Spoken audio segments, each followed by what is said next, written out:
Saya sampai kelas 1 SMP masih dimandiin. Iya, karena saya SMP itu umur 8 tahun. Iya, saya SD umur 3 tahun. Saya SD umur 3. Dari tadi ente tuh gak percaya terus gitu.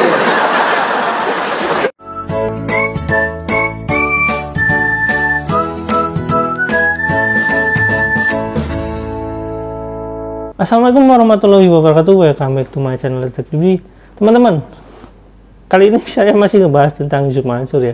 Nah teman-teman, jadi soal cerita-cerita Yusuf Mansur yang dalam tanda kutip nyeleneh atau aneh, bahkan mungkin kayak mustahil gitu. Tapi ada fakta menarik di dalam Yusuf Mansur atau sejarah Yusuf Mansur ya. Karena sejarah ini menurut saya pribadi ya, terserah teman-teman nanti mau memandang cerita ini seperti apa, bahwasanya sejarah Yusuf Mansur itu juga aneh sebenarnya. Nah, apa saja keanehannya? Ya, kita saksikan dulu ya video ini.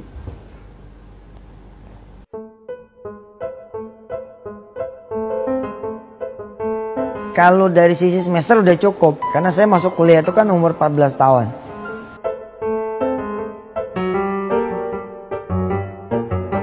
Thousands of tears later. 92. Aku lulus 92. Ya. SMA lulus 92. Lebih cepat, Umur 17 tahun. kurang kali ya. 16 ya. Kurang lebih ya.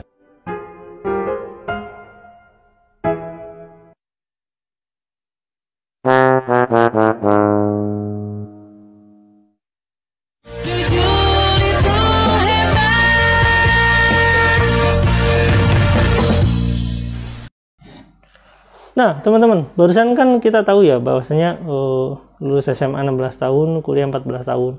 Nah, di balik cerita histori Jam'an sih sebenarnya ini, balik di cerita histori Jam'an atau sejarah Jam'an atau biografi Jam'an.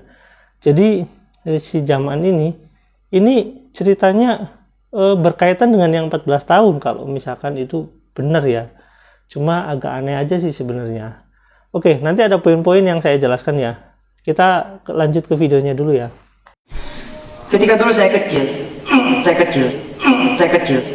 saya tuh dimandiin sama ibu saya. Dimandiin, bolak-balik dimandiin gitu.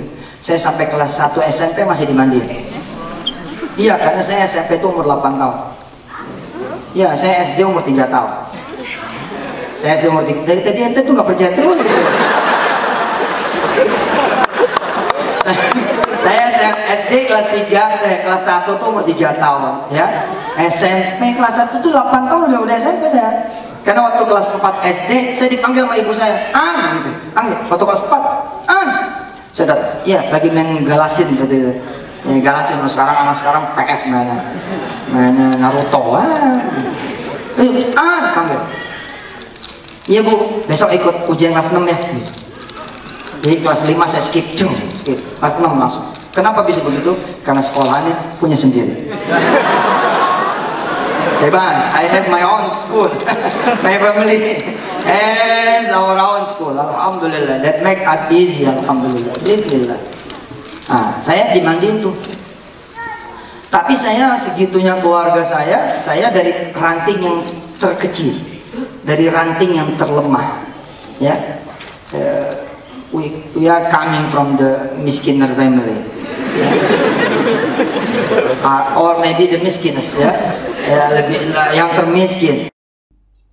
Oke, jadi teman-teman, cerita ini lebih pada sebenarnya lebih cocoknya dengan umur dia 14 tahun kuliah sebenarnya. Nah, yang jadi masalah adalah pada saat dia masuk SD itu umur 3 tahun, dimana otaknya otak anak normal ini, nggak tahu kalau zaman ini mungkin bayi bayi cerdas atau mungkin bayi ajaib mungkin ya, karena dia bisa sekolah SD kelas 1 umur 3 tahun. Karena pada prinsipnya kenapa anak-anak sekarang itu masuknya ke PAUD atau pendidikan anak usia dini atau ke playgroup itu, umur segitu tuh biasanya masuk playgroup lah atau pendidikan anak usia dini, atau nanti baru masuk TK di umur 4 atau 5 tahun, nanti umur 6 tahun atau sampai umur 7 tahun baru masuk SD. Itu kapasitas manusia normal sebenarnya. Nah, apakah mungkin walaupun itu dalam tanda kutip ya sekolahan sendiri itu memasukkan anaknya umur 3 tahun untuk kelas 1 SD? Saya rasa nggak mungkin, karena dinas ya mungkin kalau misalkan itu di bawah naungan Departemen Agama pada saat dulu ya, itu mungkin ada laporan ke Departemen Agama gitu kalau misalkan sekolahnya MI misalkan. Kalau sekolah SD negeri nggak, itu mustahil gitu ya umur segitu loh. Kalau misalkan umur 5 tahun mungkin masih diperbolehkan ya, karena banyak anak-anak yang umur 5 tahun zaman dulu itu masuk SD langsung, nggak masuk lewat TK. Karena apa? TK dulu masih jarang, tapi saya rasa saya nggak pernah mendengar gitu anak umur 3 tahun masuk SD kelas 1. Itu ya saya rasa mustahil sih sebenarnya. Nah, poin pertamanya itu tadi ya. Poin keduanya, itu kenapa sih Jaman? Banyak yang berkomentar ke saya, kenapa itu sih Jaman itu kok kalau mau cerita hal-hal yang aneh itu selalu ngedehem gitu. Gitu ya. Nggak tahu. Banyak yang bilang ini dari netizen ya. Itu gendamnya katanya. Ya, kita nggak tahu lah. Kita nggak berpikir ke sana sebenarnya, tapi mungkin karena gatal tenggorokan atau bagaimana kebanyakan ngomong. Tapi yang jelas dari omongan itu, yang jelas mungkin salah satunya berbohong. Nah, itu poinnya ya teman-teman ya. Kenapa saya katakan masih ngebahas ini? Karena si Jaman ini atau putrinya ini masih mengadakan program-program investasi, program-program ya mungkin kayak mengumpulkan dana umat juga. Contohnya misalkan dari Daku, misalkan dia itu bikin program di Daku banyak, itu bukan cuma travel Daku, bukan cuma sekolah Daku, jadi ada infak-infak Daku yang lain-lain itu yang di mall-mall itu ada banyak sekali. Dan itu menurut saya kalau misalkan saya nggak bermasalah dengan Dakunya ya, tapi kalau pimpinannya kayak gini contohnya ya, kalau kayak gini akan lebih baik teman-teman itu mencari sosok pemimpin yang maksudnya dalam kategori konteks agama itu nyari banyak ustadz lah yang lebih baik, itu yang sebenarnya kayak ustadz kampung itu yang benar-benar ngebangun umat itu yang perlu dibantu gitu maksudnya. Oke teman-teman ya, sampai di sini jangan lupa like, subscribe dan komen, jangan lupa juga share. Saya dulu masuk SD sebenarnya umur 5 tahun kalau nggak salah, itu juga saya nggak ingat.